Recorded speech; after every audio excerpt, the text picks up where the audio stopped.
తక్కువేమి మనకు రాముండొక్కడుండు వరకు, తక్కువేమి మనకు రాముండొక్కడుండు వరకు.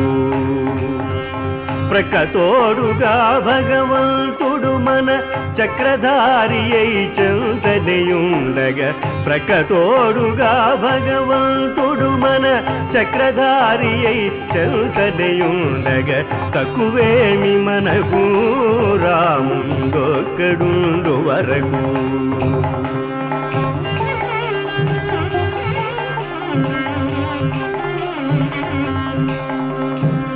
మృత్యు సోమకుని మును చంపిన ఆ మత్స్యమూర్తి మన పక్షమునుండగా, తక్కువేమి మనకు రాముండొక్కడుండు వరకు.